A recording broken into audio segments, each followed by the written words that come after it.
Bago natin simulan ang kwento, please like and share the video at huwag na din kalimutang mag-subscribe.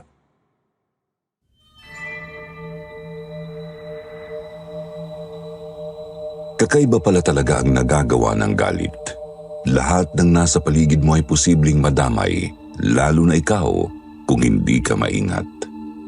Naramdaman ko na umpisa pa lang na may mali na talaga sa mag-asawa sa katabing kondo ko at sa isa ko pang kaklase. Pero hindi kaagad ako nakaiwas dulot ng kaduwagan ko. Ako si Maru at ito ang kwento ko. Magandang araw sa inyong lahat. Nagdadalawang isip pa akong magbahagi ng aking kwento rito. Pero dahil hindi pa ako pinapatahimik ng mga alaala ko noong senior high school pa lang ako, hindi na ako nakapagpigil pa. Grade 11 ako noon nang magpumilit ako sa mga magulang kong mag-transfer sa ibang school. Hindi naman sa ayaw ko sa paaralan namin, ang hindi ko lang nagustuhan ay ang mga bully kong kaklase. Sobrang malas ko dahil napunta ako sa section na may mga kilalang taong mahilig manliit sa mga taong sa tingin nila ay kaya lang nilang tapak-tapakan. At isa ako sa mga napili nila.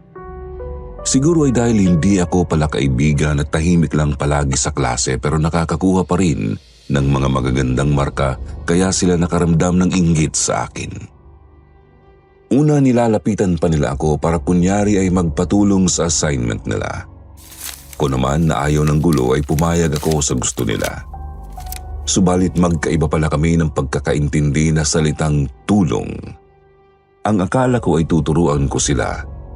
Pero ang gusto pala nila ay ako na mismo ang gagawa sa mga assignment nila. Ayoko namang maging utusan nila kaya umayaw ako noon.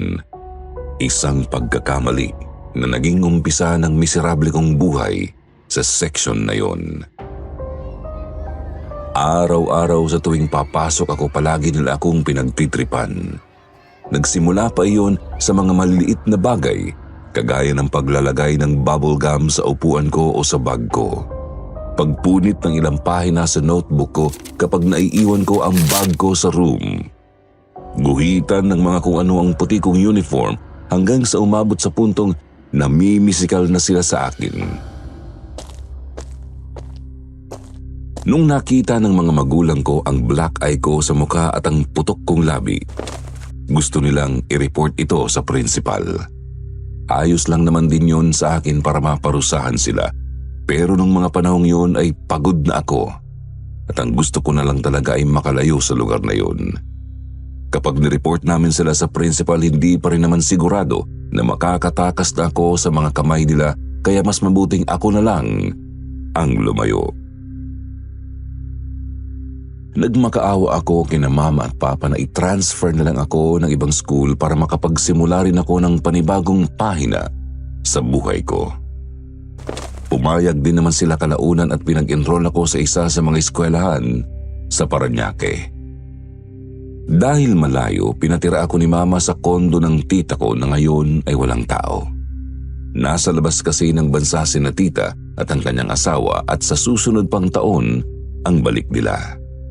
Kalilipat ng nila sa kanilang kondo pero hindi man lang nagtagal ng isang buwan at iniwan nila ito para lumabas ng bansa dahil nagbago raw ang isipan ng asawa niya.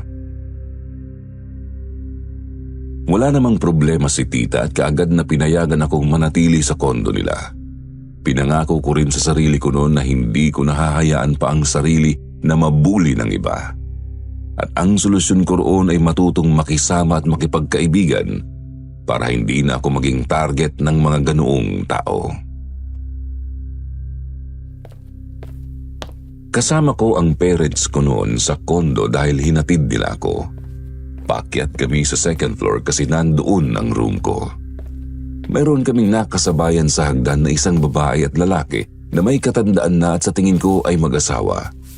Magkahawak kasi ang mga kamay nila habang ang iba nilang kamay ay may hawak ng mga supot. Sinulyapan ko ang bitbit nila. Nakita kong punong-puno iyon ng mga karning baboy. Parang kakaihaw lang ng baboy dahil kitang-kita ko pa roon ang namumulang dugo. Napaisip tuloy ako noon kung mayroon ba dito sa lugar namin na direkta kang makakabili ng karne pagkatapos nakatayin dahil puro lang naman mga mall ang malapit sa amin. Malayo rin ang palengke dito pero inisip ko na lang na doon sila bumili. Napansin ng lalaki ang mga titig ko kaya napunta ang tingin niya sa akin. Nakasuot siya ng cap kaya hindi ko kaagad napansin ang pagod niyang mga mata.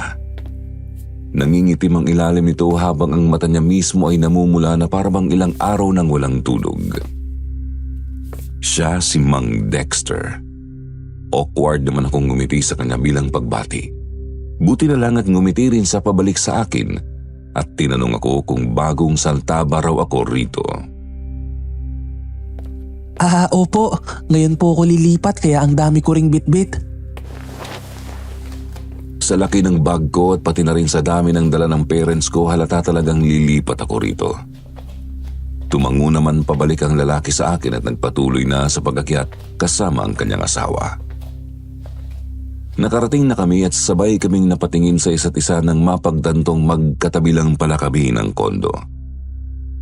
Number 1116 o 1116 sila habang ang akin naman ay 1117. Mukhang magiging kapitbahay ko pa yata sila. Hindi ko na rin naman yun inisip dahil mukha naman silang mabubuting tao kahit na medyo may pagka-intense ang kanilang aura. Tumagal din ng hapon bago tuloy ang umuwi sina mama at papa. Maaga rin akong natulog dahil maaga pa ang pasok at ayoko namang malate. Mid-October na yun, kaya yung mga kaklase ko ay siyempre nakagawa na ng sari-sariling mga friend group. Hindi ko alam kung paano ako makaka-fit in sa kanila dahil hindi ko pa naman nasubukan dati. Buti na lang pagkapasok ko sa klase, mayroon isang taong naglakas loob na kausapin ako. Si Darren. Katabi ko siya dahil sa kanya lang ang may bakanting upuan at nasa pinakadulo kami. Matangkad siya, army cut ang buhok at may aurang parang bad boy ang dating. Ang tono ng pananalita niya ay parang pagmamay-ari niya ang classroom namin. Pero wala naman siyang sinabi sa aking masama. Siguro ay ganun lang talaga siya magsalita. Saan ka pala galing, Dre? Makaka-catch up ka pa kaya? Isang teacher pa naman namin dito ang strikto. Kala mo naman magaling magturo. Okay lang naman siguro. Same lang din naman ang curriculum kaya baka same lessons lang din na mayroon kayo ngayon. Oh, parang magaling ka yata sa klase ah.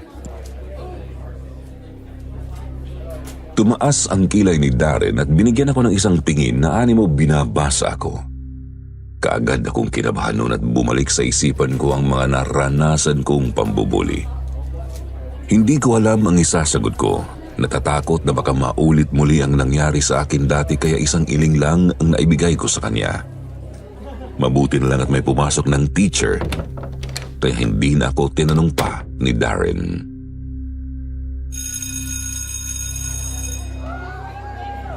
Break time na namin at bago pa ako makalabas sa classroom bigla akong inakbayan ni Darren at sabay raw kaming magpunta sa kantin. Nagulat ako sa kanyang ginawa pero may parte sa aking natuwa dahil hindi ko na kailangan pang mag-isang lumabas. Habang papunta na kami roon, maraming estudyante ang pumapansin kay Darren. Doon ko napagtanto na kilala siya sa school na ito. Nakahinga rin ako ng maluwag noon dahil mukhang pabor naman sa akin si Darren kaya malakas ang tsansa kong hindi na ako mapagtitripang muli. Pabalik na kami sa classroom nang may makasalubong kaming estudyante. Bumangga siya kay Darren dahil hindi niya kami napansin dulot ng paglalaro sa kanyang cellphone. Ano ba yan, Dre? Mag-ingat ka naman. Kita na ngang hallway to eh. Nagreklamo si Darren pero yung bumangga sa amin ay tumango lang at hindi man lang kami tiningnan. Naglakad ito muli na parabang walang nangyari. Dahil dito nainis ang katabi ko at napabitaw sa akin. Kita ko ang pagsalubong ng kanyang kilay at kaagad na hinilang braso ng nakabangga namin. Nalaglag ang hawak nitong cellphone dahil sa ginawa ni Darin kaya sinamaan siya ng tingin nito. Oh, may gana ka pang tignan ako ng ganyan? Kasalanan ko bang tanga ka kaya nalaglag yung phone mo? Bahagya akong nagulat doon dahil sa binitiwang salita ni Darren. Lumakas din ang kanyang boses kaya napatingin sa amin ng ibang estudyante. Ang akala ko gaganti ang nakabangga namin pero kagaya kanina, hindi pa rin ito nagsalita at pinulot ang nalaglag na cellphone. Naglakad siya palayo sa amin. Susundan pa sana siya ni Darren pero pinigilan ko siya. Hayaan mo na siguro siya. Ano nga hayaan? Gago yun. Ang lakas ng loob na banggain ako. Mamaya yan sa akin si Amber. Kilala mo siya? Oo, kaklase natin yan. Dati pa ako nagtitimpi rin sa kanya kasi hindi makausap ng matino. Sinubukan ko yung kausapin dati pero hindi man lang ako pinansin. Buwisit na yan. Habang pabalik kami sa classroom namin, walang tigil din sa pag-aalburoto si Darren. Hindi na lang din ako nagsalita dahil baka ako pa ang pagbuntunan niya ng galit. Natili akong tahimik buong klase hanggang sa mag-uwian kami. Sumabay ulit sa akin si Darren dahil parehas kami ng daraanan. Hanggang sa dumating ako sa apartment building, doon din siya tumigil. Nagkatinginan kaming dalawa at sabay na patunong kung dito rin ba siya nakatira. Doon namin nalaman na parehas pala kami ng building na tinitirhan pero magkaiba lang ng floor. Nasa first floor si Darren nakatira. Kinabukasan handa na akong lumabas noon para pumunta ng eskwelahan nang makarinig ako ng katok sa apartment. Pagbukas ko bumungad kaagad sa akin si Darren para daw sabay kaming pumunta sa eskwela. Natuwa naman ako noon. Pakiramdam ko ay may kaibigan na talaga ako. Masaya akong naglalakad kasama niya papunta sa eskwelahan pero hindi nagtagal nang may mga nakasalubong kaming grupo ng lalaki sa daan. Para silang mga siga. Ang aura nila ay mas higit pa kaysa kay Darren na hindi ko mapigilang mapalunok sa kaba. Lumapit sila sa amin at ang akala ko ay pag-iinitan kami ngunit nakipagkamay ang isa sa kanila kay Darren. Kamusta Dre? Aga nyo ah. Sabi ko mamaya ng hapon eh. Hindi nyo na ba matiis? May kahulugan ng mga binitiwang salita ni Darren na naging dahilan ng pagtawa ng mga lalaki. Sumagot naman ang nakipagkamay sa kanya na bakit pa raw mamayang hapon kung pwede namang ngayong umaga na nila kaagad babangasan ng lalaking yun. Napatayo ako ng matuwid doon dahil sa kanyang sinabi. Ano ang ibig niyang sabihin at sino ang tinutukoy niya? Tama ba ang pagkakaintindi ko sa mga salita niya o baka biro niya lang yun na mayroon siyang pupuruhan ngayong araw? Muli akong napalunok nang mapunta ang tingin niya sa akin pati na ang iba niyang kasama. Nagtanong sila kay Darren kung sino raw ba ako. Oo nga pala. Ito pala si Maru. Transferee. Kapitbahay ko rin sa apartment. Maru, mga tropa ko nga pala. Nagpakilala sa akin ang mga tropa niya at tinanggap ko rin ang pakikipagkamay nila. Habang nagpapakilala kami sa isa't isa ay pilit lang ang mga ngiti ko dahil hindi ako mapakali sa kinatatayuan ko. Ewan ko ba wala naman silang ginagawang mali sa akin pero masama ang aking kutob. Para bang sinasabi ng sarili ko na mas mabuting lumayo na kaagad ako sa grupong ito habang maaga pa. Subalit, saan naman ako pupunta kung si Darren lang naman ang tumanggap sa akin? Pinakilala niya pa ako sa mga tropa niya, ibig sabihin lang noon ay nakikita niya ako bilang kanyang kaibigan. Sa mga oras na yun naisip ko na lang sabayan na lang muna sila. Nakipag-usap ako sa kanila habang sabay kaming nagpunta sa eskwelahan at masasabi kong matino naman sila kausapin. May isa pa nga sa kanila si Alfred na parehas ng interes sa akin na maggitara kaya kahit papano natuwa akong pag-usapan ng tungkol doon sa kanya. Kahit parang mga basagulero ang itsura, sa tingin ko naman ay okay silang kaibigan. Yun ang akala ko nung una. Pero hindi yun nagtagal ng pagdating namin sa classroom ay nakita kaagad namin ang lalaking bumangga kay Darren. Si Amber. Maaga pa kaya wala pa masyadong tao sa classroom. Ako, ang tropa ni Darren, si Darren, si Amber at dalawa pa naming kaklase ang nandoon sa loob. Hindi kaagad nagdalawang isip si Darren na ituro si Amber. Hindi ako nakagalaw sa kinatatayuan ko nang mabilis nilang pinaikutan si Amber na nakaupo lang sa seat nito at abalang maglaro sa kanyang cellphone. Hinablot yun ni Darren at sadyang itinapon ito sa sahig. Napaigtad ako sa lakas ng pagkakahagis niya to the point na nabasag ang screen nito. Sunod kong nakita na kinwerlyuhan ni Alfred si Amber. Hindi nila hinayaan itong makatakas at pinagtutulungan. Namilog ang mga mata ko ng suntukin ng isa sa kanila si Amber sa sikmura. Sinundan kaagad iyon ng suntok sa mukha mula sa kamao ni Darren. Sa tingin mo ba maangas ka na? Yan ang napapala sa hindi marunong tumingin sa sariling lugar. Ang lakas-lakas pa ng loob mong kalabanin ako. Sinampal-sampal ni Darren ang pisngi ni Amber na parabang pinaglalaroan niya ang lalaki. Nagsimulang magpumiglas si Amber pero hindi siya makalaya dahil sa mga lalaking may hawak sa kanya. Gusto kong pumasok noon sa eksena at pigilan sila pero ayaw gumalaw ng katawan ko. Sa katunayan, nanginginig na nga ang mga tuhod ko dahil sa kaba. Natatakot ako na baka ako ang pagbuntunan nila ng galit kung sakali mang makisali ako. Kapag nangyari yun, hindi malabong ako naman ang bubugbugin nila. Nilingon ko ang dalaw ko pang kaklase na naroon pero pati rin sila ay walang ginawa. Nagpatay malisa lang sila na parabang sanay nang makakita ng ganitong gawain mula sa tropa ni Darren. Na kapag nakialam sila, paniguradong hindi maganda ang sasapitin nila. Doon ko napagtanto na maling-mali na binigyan ko ng tiwala si Darren. Hindi lang pala aura niya ang may mali kundi pati na ang ugali niya. Ang akala ko ganito lang talaga ang dating niya pero isa pala talaga siyang tunay na siga. At ngayong inampon niya ako bilang kaibigan, malabong makaalis pa ako nang hindi mapupuruhan. Pinanood ko kung paano nila pinagtutulungan si Amber na wala pa ring imik. Awang-awa ako sa kanya pero may parte sa akin na nagtataka kung bakit hindi man lang ito sumigaw para humingi ng tulong. Hindi ba siya nakapagsasalita?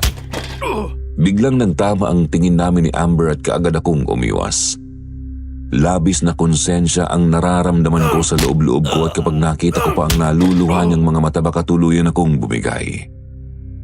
Mas importante sa akin noon ang magkaroon ng tahimik na eskwela kaya hindi ako nagkatubiling ipagtanggol si Amber.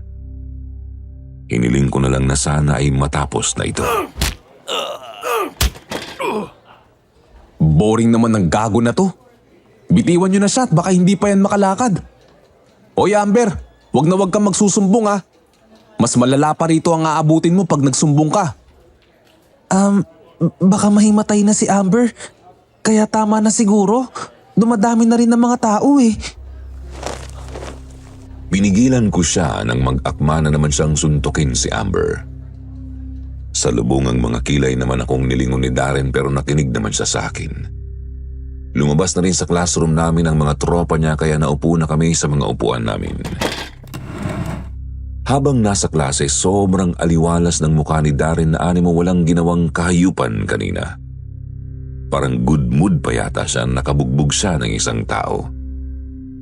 Maya't maya ko rin sinusulapan si Amber upang tingnan ang kalagayan niya. Pero kanina pa siya nakayuko sa kanyang upuan at may sinusulat sa kanyang notebook. Pansin ko ang paggalaw ng kanyang mga labi na animo may binubulong. Ang nagulo niyang buhok ay dumikit sa kanyang pawisang noo. Bigla siyang napatingin sa gawi ko kaya napaigtad ako sa gulat. Ang akala ko sa akin siya nakatitig pero ang mga mata pala niya ay nakatuon kay Darren. Kung nakamamatay lang ang tingin baka kanina pa nakabulagta si Darren. Sobrang sama ng tingin ni Amber sa kanya na kulang na lang ay sugurin niya ang lalaki. Hindi naman iyon napansin ni Darren dahil masyadong ang maganda ang mood nito. Kaya sa aming dalawa, ako ang pinagpapawisan sa kaba. Dumating ang hapon at nagmamadali kong niligpit ang mga kagamitan ko. Nagpaalam ako kay Darren na mauuna muna ako sa kanya dahil may usapan kami ni Mama na magkita. Ganun ba? Sayang, sama ka sana namin sa tropang maglaro sa arcade. Sa susunod na lang, baka pagalitan pa ako ni Mama kapag hindi ako sumipot sa lakad namin. Hindi naman nagpumilit si Darren kaya nakalabas ako ng eskwelahan ng matiwasay. Ang totoo niyan, nagsinungaling lang talaga ako sa kanya. Wala talaga kaming lakad ni Mama. Ayoko lang talagang sumama sa kanila dahil sa takot na baka madawit ako sa mga pinaggagawa nila. Baka mayroon na naman silang pagtitripan at makukonsensya na naman ako sa mga kikita ko, kaya wag na lang. Tahimik na lang akong naglalakad pa uwi nang mapansin ko si Amber na mukhang pauwi na rin.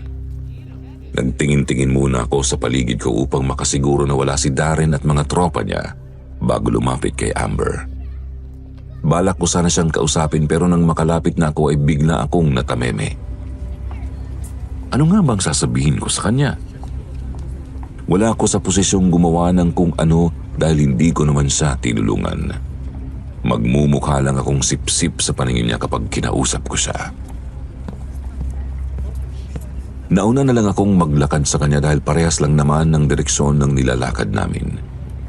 Sinulyapan ko muna siya at napansin kong dumudugo ang kanyang labi. Hindi nakayanan ng konsensya ko yon kaya tuluyan lang din akong bumigay at hinarap siya. Kita ko sa kanyang mukha ang pagkagulat nang makita ako. Kaagad kong kinalikot ang bag ko upang kunin ang band-aid na mayroon ako at inabot yun sa kanya. Yung labi mo, dumudugo kasi. Sorry pala kanina na wala akong ginawa. Hindi naman sumagot si Amber sa akin pero tinanggap niya ang binigay ko. Tumalikod na kaagad ako noon at binalik ang atensyon sa paglalakad. Hindi ko na rin siya nilingon pa at nagtuloy-tuloy na hanggat sa makarating sa apartment building namin. Nakasalubong ko ulit sa hagdan si Mang Dexter, yung lalaking kapitbahay ko na puno ng pag-aalala ang kanyang mukha. Nilampasan niya lang ako at hindi napansin dahil sa pagmamadaling makababa. Hindi na rin ako nag-atubili at pumasok na sa kwarto ko. Kinagabihan noon, nag-iisip ako ng paraan kung paano ako makakatakas kay Darren. Hindi naman pwedeng iiwasan ko na lang siya bigla dahil paniguradong mapapansin niya yun. Tahimik lang akong nakahiga sa kama ko nang makarinig ako ng kakaibang tunog sa pader ko. Napunta ang tingin ko roon. Para bang pinupukpok ito ng martilyo. Ang katabing room ko ay si Mang Dexter, kaya sa kanila nanggagaling ang ingay na yon. Bumangon ako sa kama para magtimpla ng gatas dahil hindi ko magawang makatulog dulot ng ingay. Ano kayang ginagawa nila na pati dito ay naririnig ko ang ingay? Matibay naman ang pader pero kinakabahan pa rin ako na baka masira nila ito. Babalik na sana ako sa kama ko nang bigla na lang namatay ang ilaw. Nabato ako noon sa kinatatayuan dahil para akong nabulag. Purong kadiliman ang pumalibot sa akin. Naiwan ko rin sa kama ang cellphone ko kaya hindi ko mapaandar yun para sana sa flashlight. Kasabay ng pagpatay ng ilaw ay ang pagkawala rin ng ingay sa kabilang room. Hinintay ko na lang na mag-adjust ang paningin ko para makita ang daanan sa kwarto ko. Subalit bago pa man ako makagalaw, isang ingay ang muling nakapagpaigtad sa akin. Kaagad akong napalingon sa direksyon ng pintuan ko dahil nandoon nang gagaling ang tunog. Kumakatok ito sa pintuan ko. Subalit ang mga nagagawang tunog ay kagaya ng mga pagpukpok kanina sa kabilang kwarto. Wala naman akong inaasahang bisita kaya sino ang nandoon sa labas?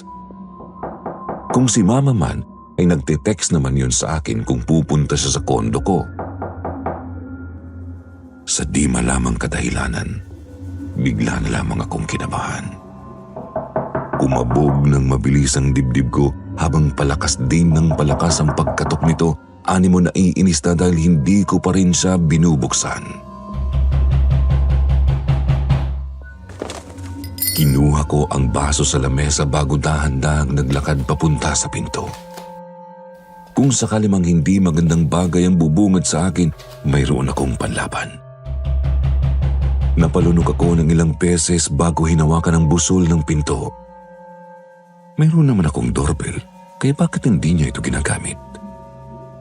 Mariin akong pumikit bago nilakasan ang loob na hilahin ito pabukas.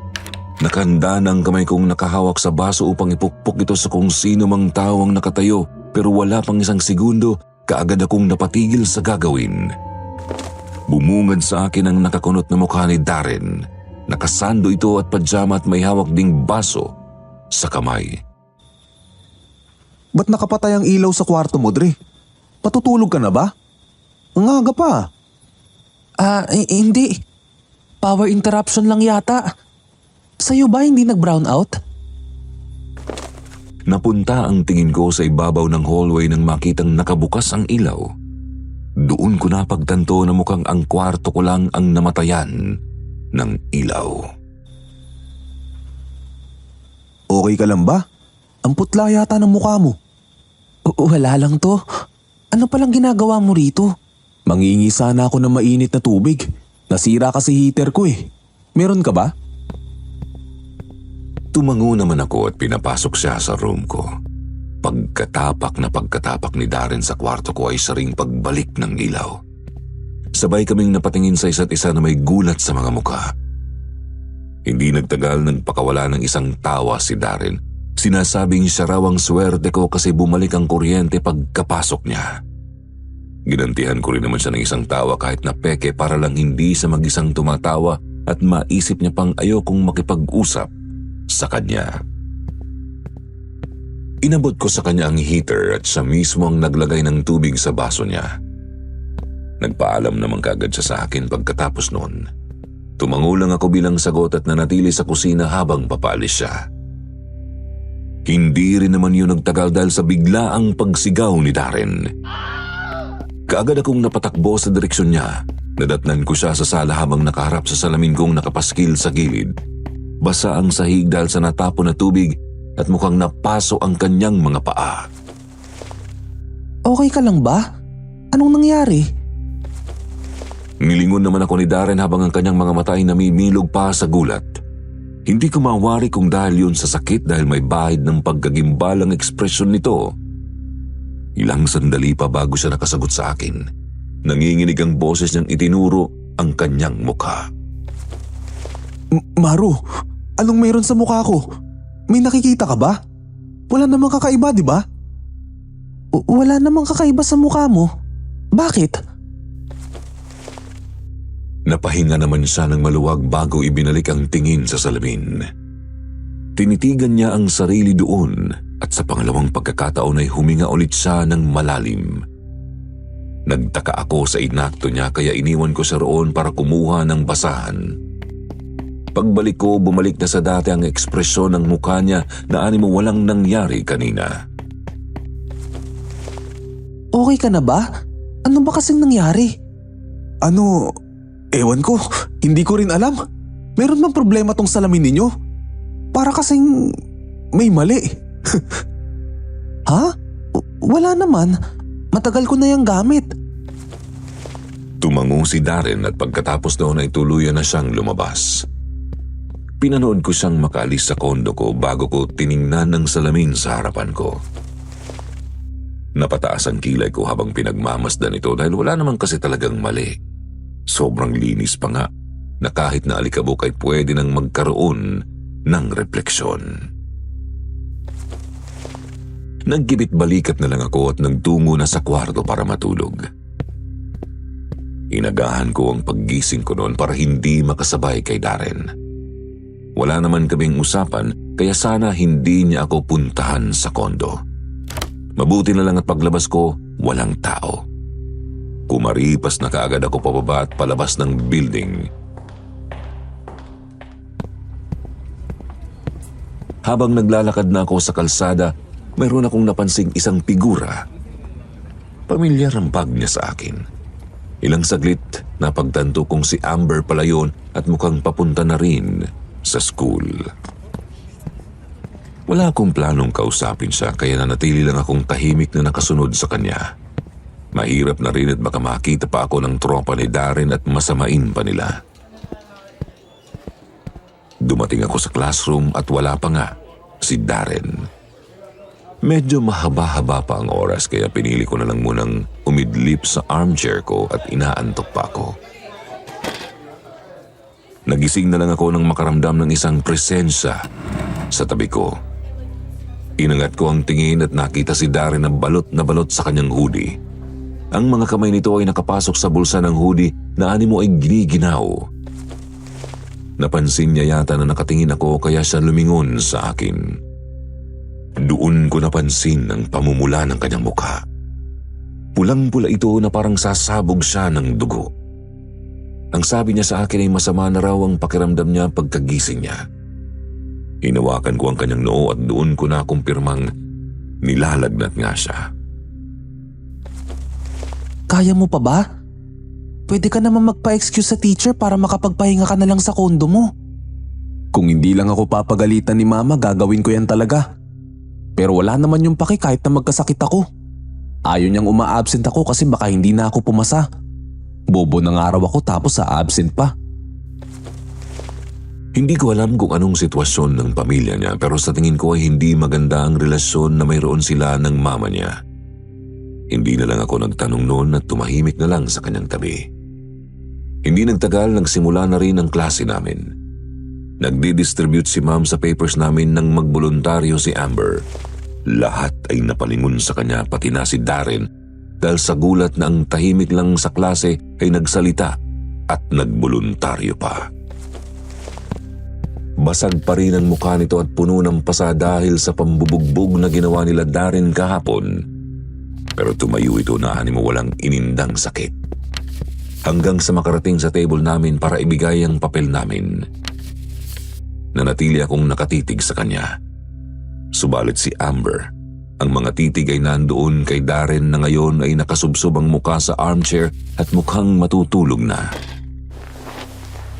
Ako na lang ang nag-abot sa papel ni Darren. Bago pa man makaalis si Amber sa amin, napansin ko ang pag-angat ng kanyang labi. Kumunot kaagad ang noo ko noon at sinundan ng tingin ng likod niyang papalayo na sa amin. Guni-guni ko lang ba yun? Kung hindi, ano ang ibig sabihin ng ngiting yun?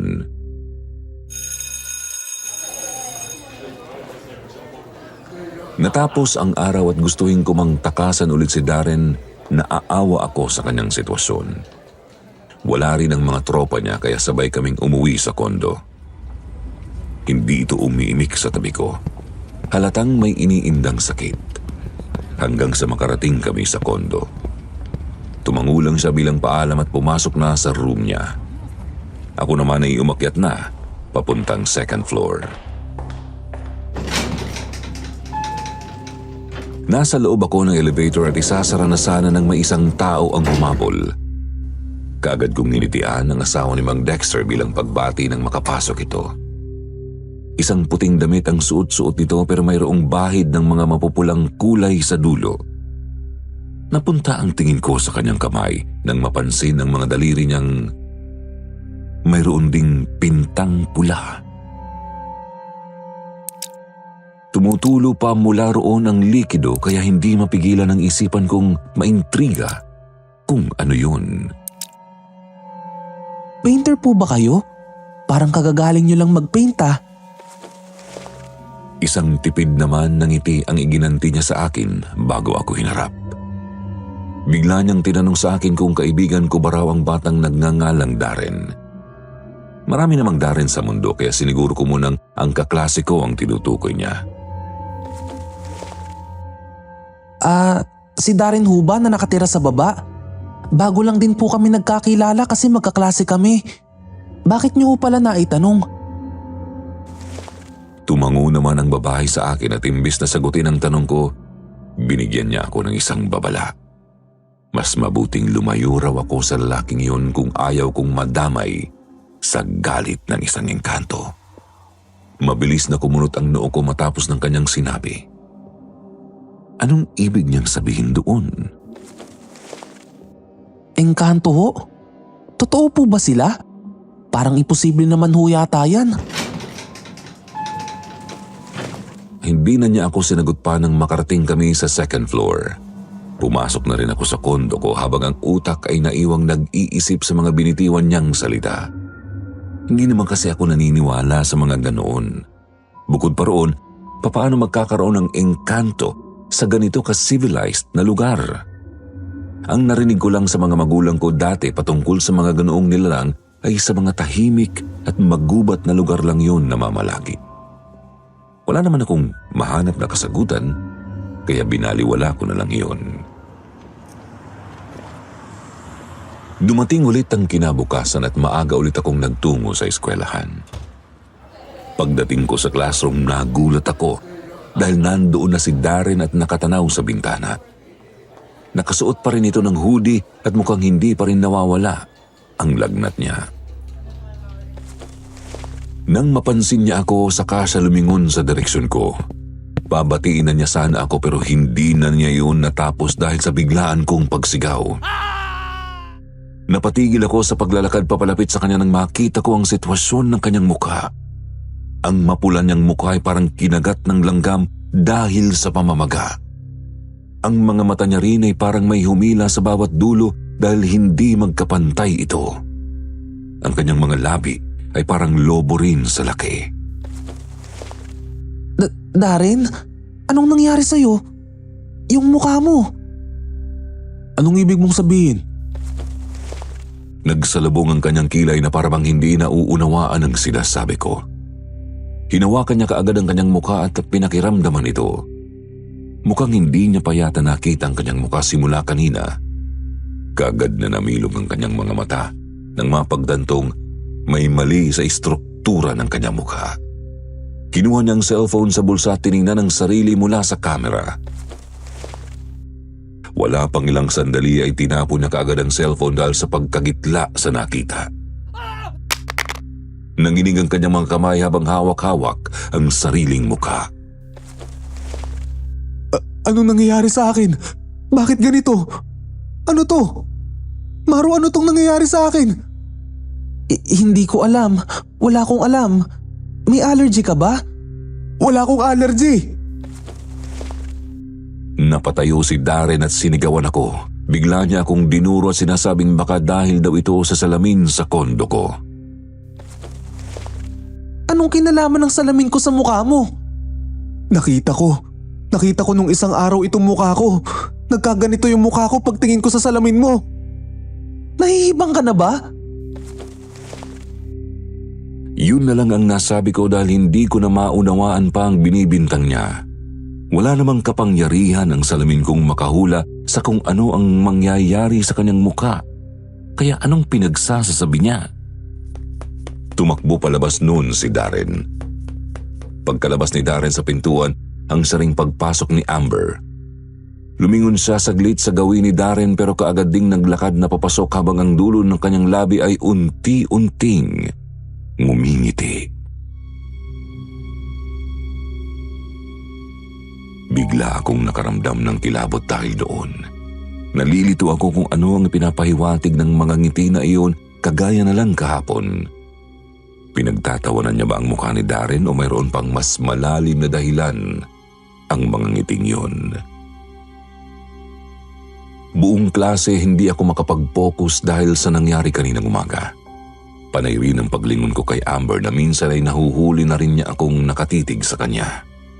Nandoon pa rin ang bahid ng mga pasa sa kanyang mukha kaya lalong nakaka-intimidate ang kanyang mga tingin sa akin. At hindi ko yun nagustuhan. Pakiramdam ko kasi ay inaaral niya ako. Animo nag-iisip siya kung anong pwede niyang gawin sa akin. Dali-dali akong umuwi noon nang matapos ang klase dahil hindi na ako mapakali pa. Lakad-takbo ang ginawa ko pauwi hanggang sa makarating ako sa building namin. Papunta na ako sa kwarto ko noon nang mapatigil ako sa pag-akyat nang makarinig ng boses ng isang Ginoo. Ang boses na yon ay boses ni Mang Dexter. Meron siyang kinakausap pero hindi ko naman marinig ang boses ng kausap niya. Bigla itong tumawa ng malakas na animo mayroon siyang napagtagumpayan. Ang sabi niya sa kanyang kausap ay wala na raw itong dapat na ipag-alala dahil na ipaghiganti na raw ito ng nilalang na kasama. Kitang-kita raw niya ang paghihirap ngayon ng batang yun. Sisiguraduhin daw niyang hindi na makakabangon pa ang lalaking yun kahit na magmakaawa pa ito sa harapan niya. Kumalbog naman ng mabilis ang tibok ng puso ko dahil sa kaba. Hindi ko man naunawaan ng maayos ang sinasabi niya ngunit masamang-masama ang kutob ko. Nanuyo na ang lalamunan ko sa kakalunok habang nagdadalawang isip kung aakyat ba ako ng tuluyan o bababa na lang at mamaya napapasok kapag wala na si Mang Dexter. Subalit, huli na ang lahat nang bumaba ito at mapansin niya akong naistatwa sa kinatatayuan. Nagtama ang aming paningin. Kahit ilang segundo lang yon pero may napansin akong kakaiba sa kaliwa niyang mata. Napuno ito ng kulay itim na animo inilublob sa isang uling. Sandali lang yun at bumalik naman kaagad sa dati kaya hindi ko sigurado kung tama ba talaga ang nakita ko. May hawak siyang cellphone sa kamay kaya doon ko napagtanto na nandoon ang kausap niya. Binati naman ako ni Mang Dexter na siya ring ginantihan ko kaagad ng isang nauutal na pagbati. Nilampasan ko kaagad siya at hindi na nag-isip pa ng paraan para makausap nito.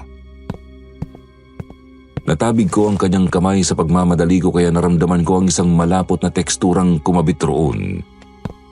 Sinulyapan ko ang likod ng palad ko. Muli akong napalunok nang makitang isa iyong kulay pulang likido. Bago pa ako makalayo ay nilingon ni Mang Dexter ang gawi ko at sinabihan akong mag-ingat.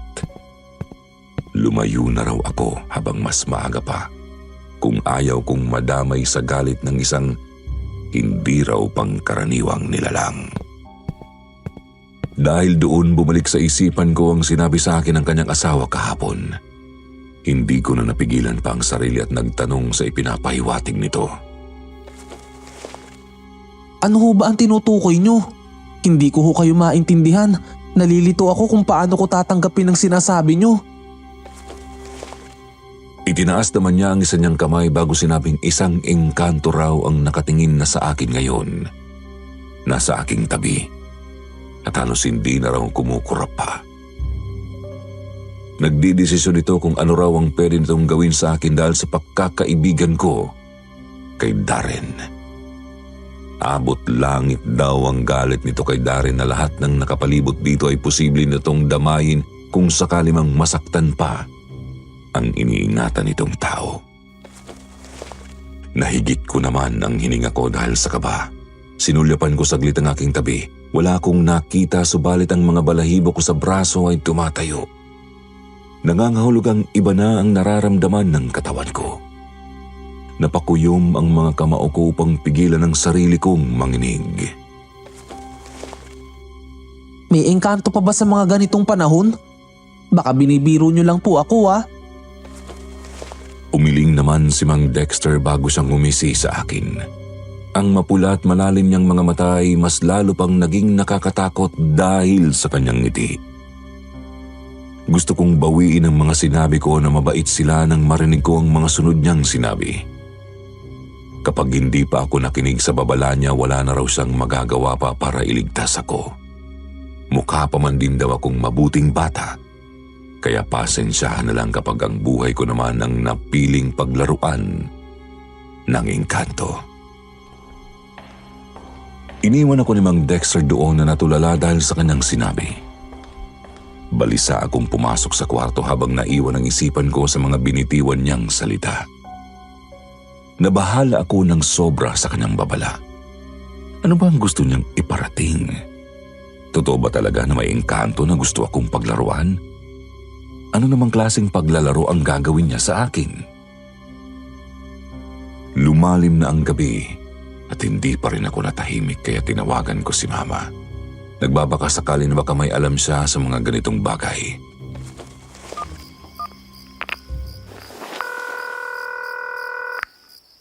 Hello ma, random ang tanong ko pero alam mo ba kung anong mga pinaggagawa ng mga engkanto?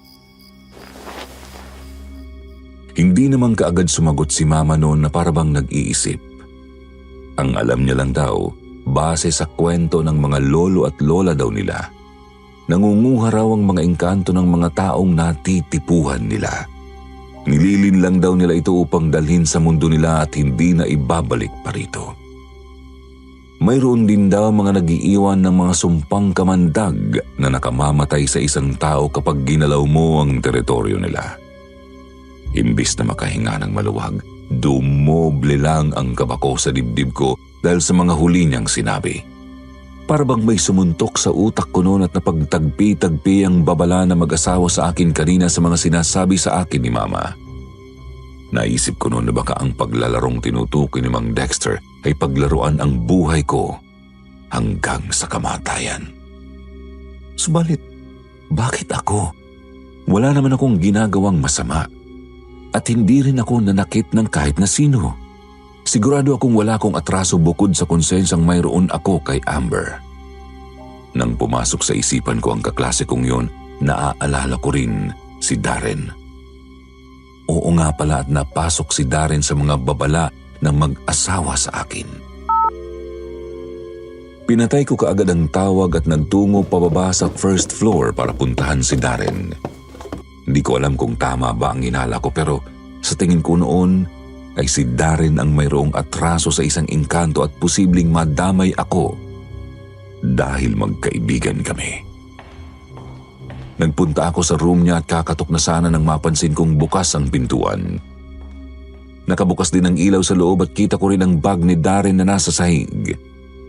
Pumasok ako habang tinatawag ang kanyang pangalan. Darren, nandito ka ba? Papasok ako Meron lang sana akong gustong sabihin sa'yo. Hindi ko natapos ang sasabihin nang matagpuan si Darren sa pintuan ng kusina na nakahandusay at hindi gumagalaw. Tumakbo ako papalapit sa kanya upang tingnan ang kalagayan niya. Napasigaw ako sa takot nang makitang hindi na kumukurap pa ang dilat niyang mga mata. Darren! Darren! Diyos ko po! Anong nangyayari sa'yo?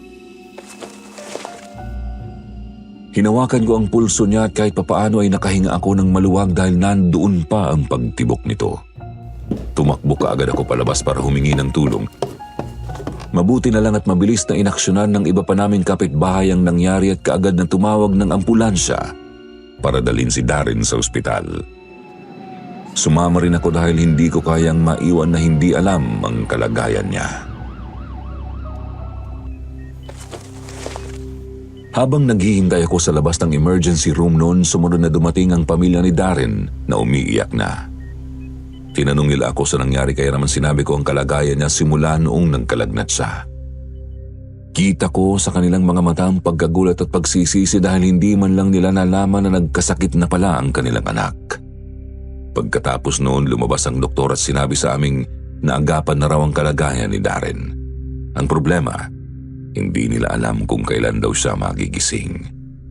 Oobserbahan na lang daw muna nila si Darren sa posibleng maging kalagayan niya sa mga susunod na oras. Hindi man ganoon kaganda ang balita pero kahit papaano ay hindi na nanganganib ang buhay niya. Umalis na rin ako sa ospital at nagtungo na pauwi dahil nandoon na naman ang pamilya niya. Halos wala na akong lakas pang umakyat papunta sa kondo ko kaya nung makarinig ako ng mga boses, saka ko lang inangat ang tingin ko. Ang akala ko tapos na ang mga kaganapan nung araw na yun. Hindi pa pala. Naabutan ko sa labas ng pintuan sa bahay na mag-asawa si Amber. Nagbukas ang pinto at sinalubong ng mag-asawa ng isang yakap si Amber. Bago pa man makapagtanong ang utak ko, narinig ko na sa bibig nila ang salitang, "Anak." Hindi ako nakagalaw sa kinatatayuan ko habang pinapanood silang tatlo na pumasok na sa loob. Si Amber pala ay anak ng mag-asawa at hindi ko man lang yun naisip kahit isang beses. Yun din kasi ang unang pagkakataon na nakita kong pumasok si Amber sa kanila. Dahan-dahan kong naisip na baka ang may kagagawan ng nangyari kay Darren ay walang iba kundi si Amber. Pumasok ako ng kwarto ko doon at muling tinawagan ang magulang ko. Nagtanong ako sa kanya patungkol sa rason kung bakit biglaan ang pag-alis ni tita sa kondo. Nagdadalawang isip na akong paniwalaan siya na dahil lang iyon sa biglaang pagbabago ng isip ng asawa niya. Ang sagot ni mama sa akin ay magtanong daw ako mismo kay tita dahil wala rin daw siyang alam. Ginawa ko kaagad ang sinabi niya at nag-iwan ng mensahe kay tita. Mayroon na akong hula noon sa isasagot niya base sa mga naranasan ko rito at nais ko lang na kumpirmasyon mula sa kanya. Mahigit 30 minuto saka ako nakatanggap ng reply sa kanya. Doon na tuluyang bumagsak ang mga balikat ko nang mabasa ito. Ang totoo raw talagang nangyari ay dahil sa kanilang kapitbahay na mag-asawa. Nung una okay naman daw ang pagstay nila sa kondo hanggang sa dahan-dahan nilang napapansin ang kakaibang kilos ng kapitbahay nila. Araw-araw silang bumibili ng karne at gabi-gabi ay parang may pinupukpok. Hindi raw nila yun natiis ng matagal kaya kinumpronta nila ang mag-asawa dahil nakakadistorbo na raw sila. Ayaw umamin ng mag-asawa sa ginagawa nila kaya nagkaroon ng alitan sa pagitan nila. Nandoon ang anak nilang si Amber sa nangyaring alitan at nang akmang susuntukin na sana ng asawa ni tita si Mang Dexter, pumagitna raw si Amber kaya nabangga ito sa katawan ng asawa niya. Natumba ang bata pero hindi naman daw napuruhan. Subalit sa sumunod na araw na yon nagsimula raw mag-iba ang mukha ng asawa niya. Namumula at namamaga. Nagpa-check up kaagad sila pero wala raw makitang kakaiba ang doktor. Nagpa-second opinion na sila pero ganoon lang din ang nangyari. Doon nila naisipang magpatingin sa isang espiritista. Nalaman nilang mayroon daw isang engkanto ang nakasunod palagi kay Amber. Ito rin daw ang dahilan kung bakit nagkasakit si Tito. Doon naging maliwanag sa akin ang lahat matapos ko iyong mabasa. Tama nga ang hinala kong si Amber ang dahilan sa nangyari kay Darren. Nagalit ni Darren ang nakasunod nitong engkanto dahil sa pambubugbog na ginawa at ngayon ay ginantihan siya ng sobra-sobra. Dahil magkaibigan kami, hindi rin malabong madamay ako. Sa takot ko, naisipan ko na lang na umalis doon.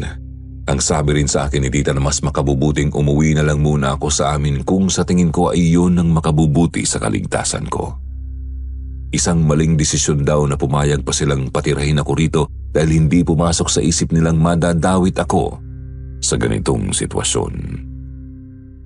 Sinunod ko ang sinabi ni tita at nung gabing yun ay nag-impake na ako. Nag-iwan ako ng mensahe kay mama na uuwi ako kinabukasan. Ayokong madamay at mas lalong ayoko pang mamatay kaya aalis na kaagad ako bago pa maging huli ang lahat. Gusto ko lang naman ng mapayapang pag-aaral pero mukhang hindi ko ito matatamasa sa lugar na ito. Tumutol pa si mama noong una dahil sa biglaan kong desisyon. Kakalipat ko nga lang at mukhang lilipat na naman ako ng school dahil sa ginagawa ko. Ipinangako ko na lang sa kanya na ipapaliwanag ko ang lahat kinabukasan kaya kahit na nalilito, sinundo niya pa rin ako pagkagising ko. Hindi ko kinalimutang daanan noon ang ospital para sabihin sa pamilya ni Darren ang mga nalaman ko. Ipinakita ko rin sa kanila ang mensahe ni tita bilang ebidensya na totoo ang sinabi ko. Hindi ko alam kung pinaniwalaan ba nila ako dahil nagmamadali na rin kasi akong makauwi noon. Yun na rin ang huling beses kong nakita si Darren dahil hindi na ulit ako bumalik sa lugar na yon. Lumipat din ako ng paaralan noon at doon na tuluyang natahimik ang buhay ko. 7 taon na ang lumipas at paminsan-minsan ko pa rin naiisip ang pangyayaring yun sa buhay ko. Hindi ko alam kung nagising ba si Darren at hindi ko na rin nalaman pa kung ano ang ginagawa ng mag-asawang yun sa loob ng kondo nila.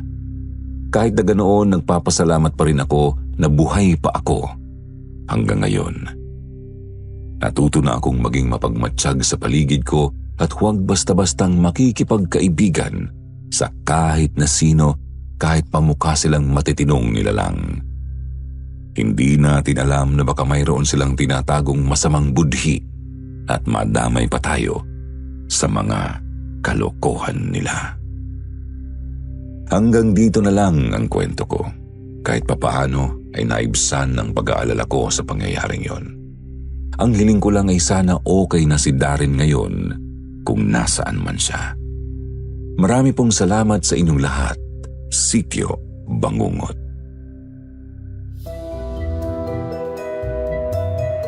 At syempre hindi pwedeng matapos ang ating episode nang wala ang inyong shoutout portion.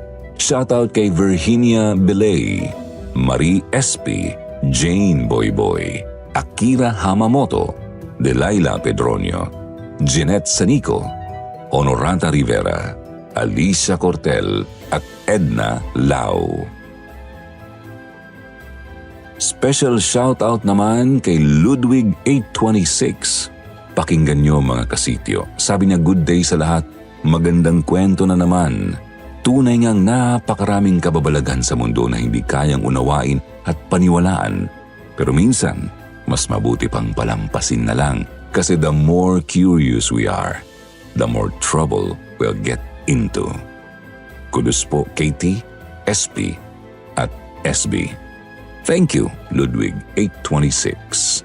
Sa mga hindi po nabanggit, sa susunod, kayo naman ang aming isa-shoutout. Kaya't huwag kalimutang mag-reply sa ating shoutout box na nasa comment section para ma-shoutout ang inyong mga pangalan. Muli po mula sa bumubuo ng kwentong takip silim, Sitio Pangil at Sitio Bangungot. Ito po ang inyong lingkod, Jupiter Torres, nagpapasalamat.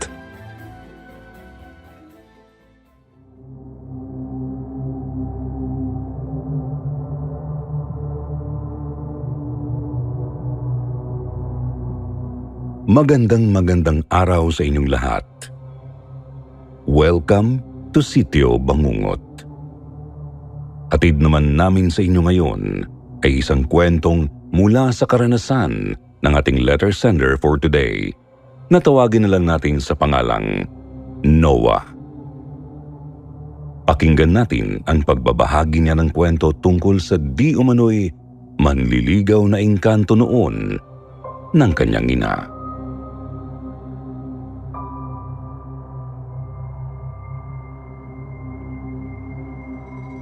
Isang mapagpalang hapon po sa lahat ng nakikinig ngayon dito sa channel ng Sitio Bangungot. Kumusta po kayo mga kapwa ko listeners? Naway maayos po ang lagay ninyong lahat. Itago nyo na lang po ako sa pangalang Noah. Isang 37 anyos na konduktor ng bus mula Cabanatuan City. Ang kwentong nais ko po sanang ibahagi sa inyo ngayon ay mayroong malaking kinalaman sa pagkatao ko. Kaya't bago ko po sana ito simulan, sana po ay maging bukas ang inyong isipan sa kwentong maririnig nyo at huwag nyo po sana akong husgahan.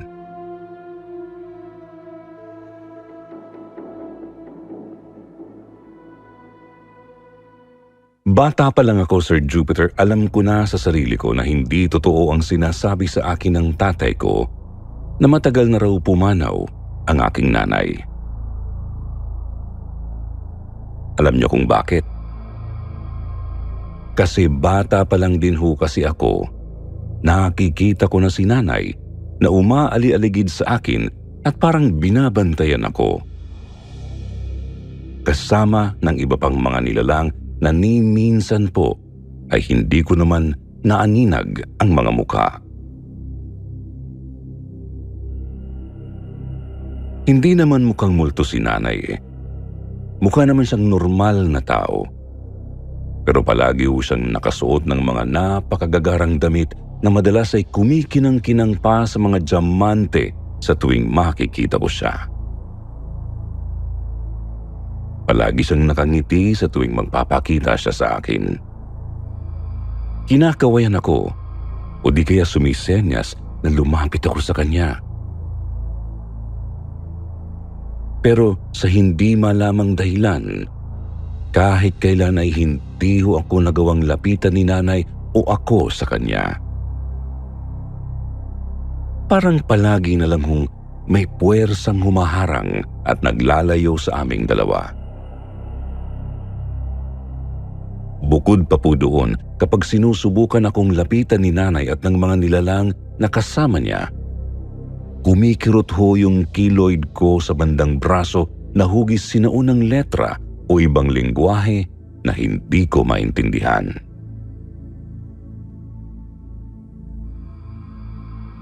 Sa tuwing magtatanong naman ho ako sa tatay kung tawagin na lang natin sa pangalang Emil,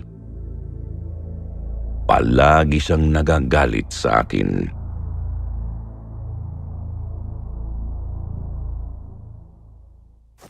Tigilan mo nga ako sa mga imbento mo, Noah. Matagal nang patay ang nanay mo at kailangang tanggapin mo yun dahil yun ang totoo. Guni-guni mo lang ang nakikita mo kaya wag mo na ulit babanggitin sa akin ang tungkol dyan. Yun palagi ang isinasagot sa akin ng tatay ko. Pero kahit kailan ay hindi talaga ako naniwala sa kanya. Paano'y nung bata pa ako, natatandaan ko namang regular niya rin akong dinadala sa albularyo. Kung hindi siya naniniwalang nakikita ko nga ang nanay ko, bakit niya kako ginagawa yun?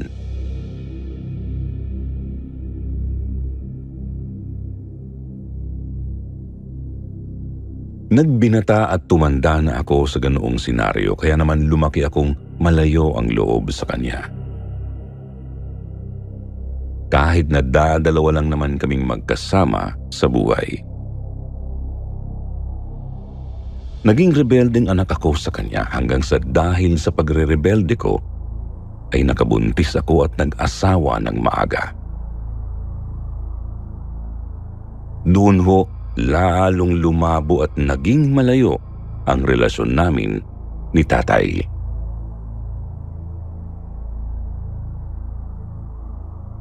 Hanggang isang araw po, Sir Jupiter, talagang napuno na ako. Nalaman ko kasing pati pala ang anak ko na noon ho ay 3 taong gulang pa lang. Pinagpapakitaan na rin ng nanay ko. Bukod pa doon, sabi ng anak ko, isinasama raw siya ng lola niya. Gusto raw siyang dalhin nito sa isang malayong lugar na talaga hong nakapagpakaba sa akin ng matindi.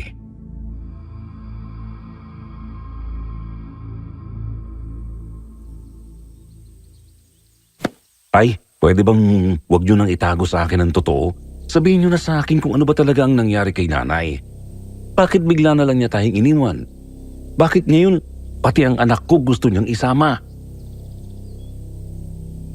Kinompronta ko ang tatay ko ng araw na yun. Doon hindi na ho niya nagawang itago sa akin na may kakaibang nangyari sa pamilya namin. Siguro dahil involved na rin sa usapan ang apo niya. Kaya sa pagkakataong to, inamin niya na sa akin ang lahat at hayaan niyo akong ikwento sa inyo ang lahat mula sa pinakaumpisa.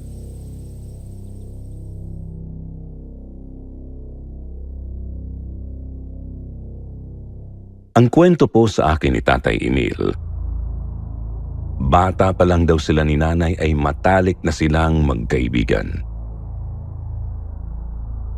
Sanggang dikit sila at magkakampi sa lahat ng bagay. Yun nga lang daw ho, dumating sa puntong nahulog ang loob ni tatay kay nanay na inilihim niya rito nung una dahil na rin sa takot na baka masira lang ang pinagsamahan nila.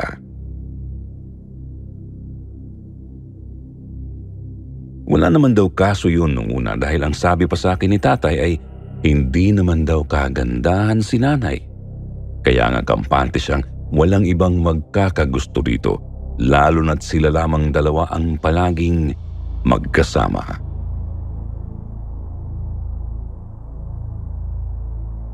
Hanggang sa isang araw hindi inaasahan ni tatay ang matutuklasan niya nang dalawin siya sa kanila ni nanay.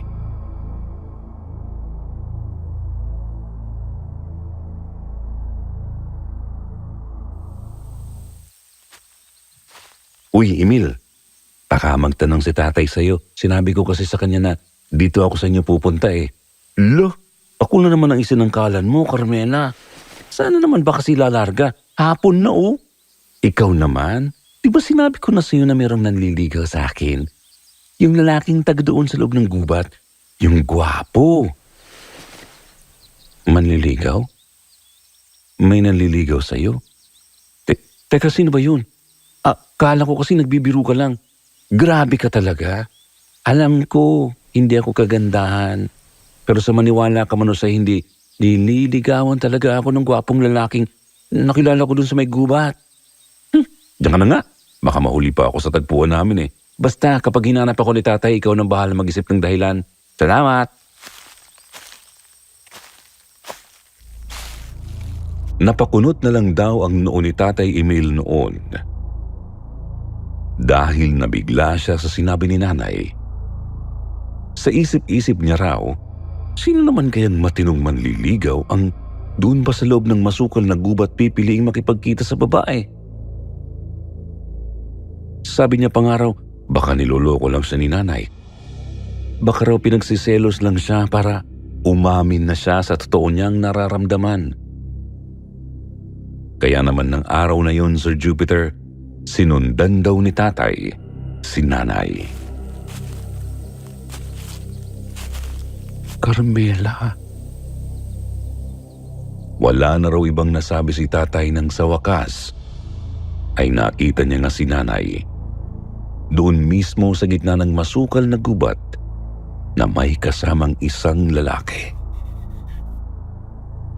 Matangkad, matikas ang pangangatawan, napakaputi at kulay ulandis daw ang buhok. Gwapo nga ito tulad ng sinabi sa kanya ni nanay.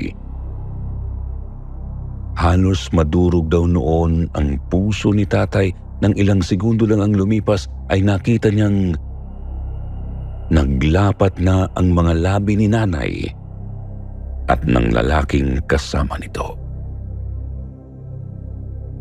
Wala na raw siyang ibang nagawa kundi ang mapatalikod at umuwi na lang sa kanila para doon magmukmok.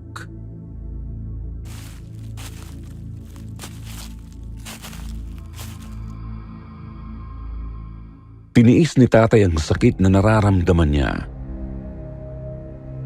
Ayos na raw sa kanyang nakikitang napakasaya ni nanay sa tuwing magpapaalam itong pupunta siya sa gubat para makipagkita sa kanyang manliligaw. Gustuhin man daw ni tatay na pigilan si nanay noon, talagang nawalan raw siya ng gana. Siyempre, dahil nasasaktan nga siya ng mga panahong yon, kaya pinilit niya rin ang sarili niya na mawalan ng pakialam. Hanggang isang araw. Emil! Lumabas ka dyan, harapin mo akong damuho ka! Oh, mga Agustin, anong ginagawa niyo rito? Bakit ho? Tinatanong mo pa talaga yan? Pagkatapos ng ginawa mo sa anak ko, may gana ka pang magtanong kung bakit ako nandito? Bigla na lang daw kinwelyuhan ng ama ni Nanay Carmela noon si Tatay Emil. Siyempre nagtaka siya ng mga sandaling yon. Hindi niya alam kung anong nangyayari, pero agad naman daw siyang nalinawan dahil sa sumunod na sinabi nito.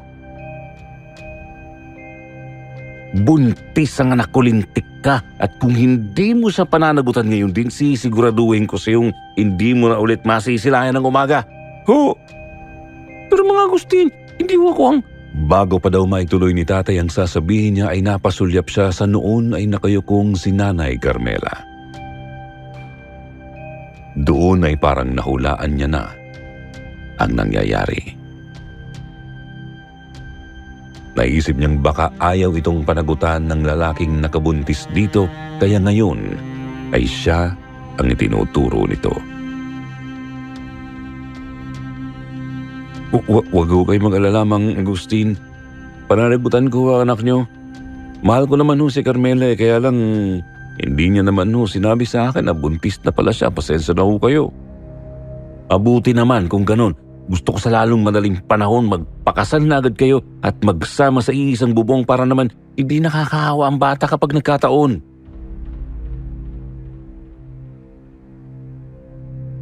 Kung iniisip niyong ako yung batang ipinagbubuntis ni nanay noon, hindi ho kayo nagkakamali. Kahit ho ako, nabigla rin nang malaman kong hindi pala si Tatay Emil ang tunay kong ama. Anak ako ng manliligaw ni nanay.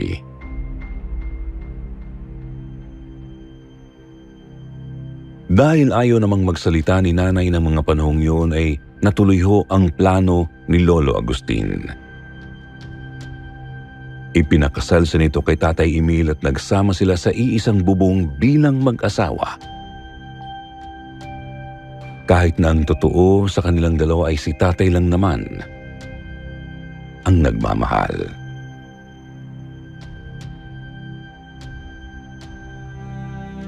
Ang akala raw po ni Tatay noon sa pagsasama nila ni Nanay ay matututunan din siya nitong mahalin. Total ay may pinagsamahan naman daw sila simula pagkabata. Pero nang makapanganak si Nanay sa akin, doon na ho napagtanto ni Tatay na kahit kailan ay hindi pala niya magagawang turuan ang puso nito.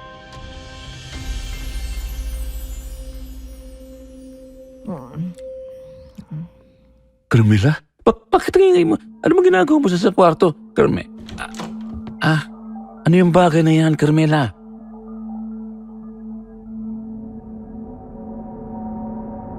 Alos magtayuan daw ho ang lahat ng balahibo ni Tata. Carmela, kaya hindi ako papayag na ibigay mo siya sa kung sino-sino. Doon na raw ho lalong nagbago ang kilos ni Nanay. Bigla na lang ho itong tumayo at wala itong pakialam kung hubot-hubad pa ang katawan nito. Ibigay mo ang anak namin, Emil. Wala kang karapatan sa kanya. Asawa mo ako, Carmela. Ako ang tumayong ama ni Noah simula pa nung nagbubuntis ka pa lang. Kung totoo ang sinasabi mong yang engkantado yan niya ang ama ng anak mo, nasaan siya nung kailangan niyo siya? Bakit pinabayaan niya kayo? Wala kang alam. Ibigay mo sa akin ang anak ko, Emil. Sasama na kami sa ama niya. Doon kami mabubuhay ng masaya sa mundo nila. Ibigay mo na siya sa akin. Hindi ako papayag, Carmela. Anak ko si Noah. Anak siya ng Diyos. Wala siyang ibang dapat puntahan at tirahan kundi dito sa mundong to. Ibibigay mo ba sa akin ang anak ko o susumpain ka ng ama niya? Hindi ka ba natatakot na magalit sa iyo ang isang engkantado, Emil? Ayokong gawin to sa iyo pero pinipilit mo ko. Parang hindi na raw po kilala ni Tatay si Nanay noon, Sir Jupiter. Para bang ibang tao na ito kung makipag-usap sa kanya. Hindi na ito yung kababata na minahal niya noon. Diyos lang ang kinatatakutan ko sa mundong to, Carmela. Kahit patayin niyo pa ako ngayon mismo, hindi ko isusuko si Noah. Anak ko siya, kadugo. Ibinigay niya ang sarili niya sa engkantong kalaguyo niya, anak. At malaki ang hinala kung ang damdaw ni Tatay ay gumuho ang buong mundo niya nang malaman yon. Doon niya na naisip na hindi talaga siya kayang mahalin ni Nanay. Pero sabi niya hindi niya raw ako kayang basta na lang isuko ng mga panahong yun dahil napamahal na ako sa kanya.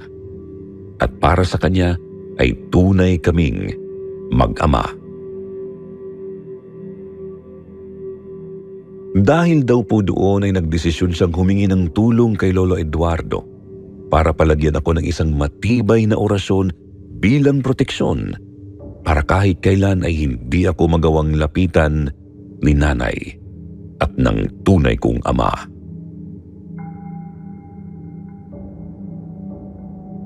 Ito pong orasyong ito ay itinatak ni Lolo Eduardo sa balat ko, sa bandang braso, at doon ko nalaman na yun po pala ang dahilan kung bakit sa tuwing tatangkain ni nanay noon na lapitan ako, ay kumikirot yun ng napakatindi.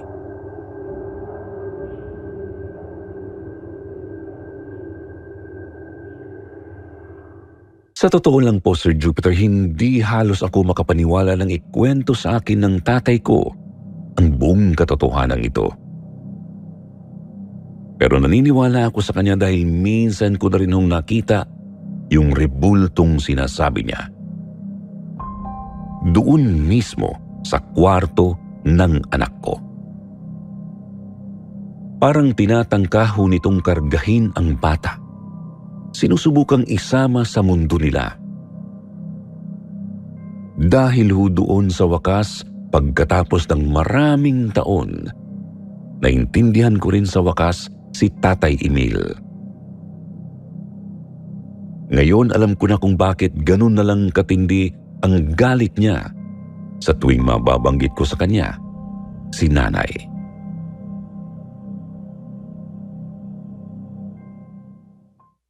Nagsisisi ako, Sir Jupiter, na sa loob ng maraming taon ay nagalit po ako sa kanya sa isang dahilang hindi rin naman pala niya kasalanan. Gusto lang ni Tatay Emil na mabuhay ako ng normal at hindi kini-question ang pagkatao ko. Hirapang maniwala sa kwento. Ngayon, dumako naman tayo sa inyong paboritong shoutout portion. Shoutout kay Mary Ann Calma, Shirley Carillo, Garcia Daisy, M. Yats, Lea Arcelio, Lea Tarsilo, Ling Praile, Howard, Pucarix, Babiong Sueco at Mel Babalsomo. Basahin naman natin ngayon ang ilan sa magandang comment mula kina Mel Babalsomo at Imelda Culucar sa kwentong pinamagatang Gabay. Thank you so much. Ang saya ng araw-araw ko dahil sa mga kwento po ninyo. Nakakawala kayo ng stress. Sana marami pa magpapadala sa inyo ng mga kwento. God bless and more power. Sabi naman ni Imelda, hello po sa mga avid listener ng YouTube channel ninyong Sityo Bangungot. Isa na namang